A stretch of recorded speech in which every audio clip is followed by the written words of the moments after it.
آئیے پارہ نمبر 5 ہے اور پارہ نمبر 5 سورہ نساء کی آیت نمبر 142 منافقین کا یہاں بیان ہو رہا ہے۔ اللہ تعالیٰ منافقین کی کچھ صفتیں بیان کر رہا ہے اور آیت کریمہ کیا ہے سنیے۔ اللہ ارشاد فرماتا ہے ان المنافقین یخادعون اللہ وہو خادعوہم۔ ترجمہ کر رہے ہیں محمود الحسن صاحب۔ ان المنافقین یخادعون اللہ وہو خادعوہم۔ محمود الحسن کہتے ہیں البتہ منافق دغا بازی کرتے ہیں اللہ سے اور وہی ان کو دغا دے گا۔ یہ اللہ دغا باز ہے ان کے یہاں، یعنی یہ اللہ کی خوبیاں سنتے جائیے انہی کی زبانی، داؤ چال باز، اب دغا بازی بھی آ گئی۔ البتہ منافق دغا بازی کرتے ہیں اللہ سے اور وہی ان کو دغا دیں گا۔ جالندھری صاحب کہتے ہیں منافق ان چالوں سے اپنے نزدیک خدا کو دھوکہ دیتے ہیں، اپنی چالوں سے خدا کو دھوکہ دیتے ہیں۔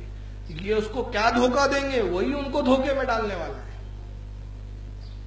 وحید الزما صاحب اہل حدیث کے، وہ کہتے ہیں کہ منافق سمجھتے ہیں کہ وہ اللہ تعالیٰ کو فریب دیتے ہیں اور یہ نہیں جانتے کہ اللہ تعالیٰ ان کو فریب دے رہا ہے۔ اللہ دھوکہ بھی دے رہا ہے، فریب بھی دے رہا ہے، چال بھی چل رہا ہے، داؤ بھی چل رہا ہے۔ یہ خدا کی صفتیں ہیں ان کے یہاں، اور اس کے بعد بھی مجھے سمجھ میں نہیں آتا کہ ان کی توحید کیسے بچ جاتی ہے۔ مودودی صاحب کہتے ہیں یہ منافق اللہ کے ساتھ دھوکہ بازی کر رہے ہیں، حالانکہ در حقیقت اللہ ہی نے انہیں دھوکے میں ڈال رکھا ہے۔ حقیقت میں تو دھوکہ اللہ کر رہا ہے، وہ کیا کرے گی معاذ اللہ۔ پاریک صاحب عبد الکریم پاریک صاحب کہتے ہیں منافق لوگ اللہ کو دغا دیتے ہیں، اللہ تو ان کے فریب میں انہی کو پھنسا دے گا۔ تو یہ ترجمے ہیں ان کے، کہیں اللہ کو پھنسانے والا، کہیں اللہ کو دھوکہ دینے والا، فریب دینے والا، یہ صفتیں انہوں نے اللہ کی بتائی ہے۔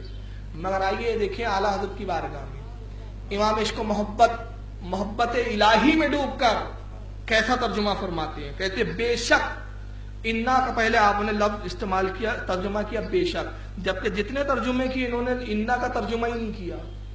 یہ منافق یہیں سے کلام شروع کر رہے ہیں۔ اعلیٰ حضرت باقاعدہ ترجمہ فرماتے ہیں بے شک منافق لوگ اپنے گمان میں اللہ کو فریب دیا چاہتے ہیں۔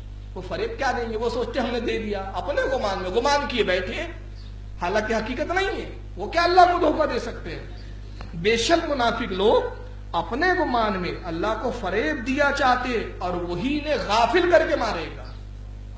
دھوکہ نہیں دیں گا ان کو، دغا بازی نہیں کرے گا، فریب نہیں کرے گا، ان کو مارے گا، سزا دے گا ان کے دھوکہ بازی کی، ان کی چال بازی کی۔ تو آپ یہاں اندازہ لگاتے چلے کہ اعلیٰ حضرت رضی اللہ تعالیٰ عنہ کا ترجمہ قرآن وہ ہے جو شان الوہیت کو بھی ملحوظ خاطر رکھ کے ترک کیا جاتا ہے۔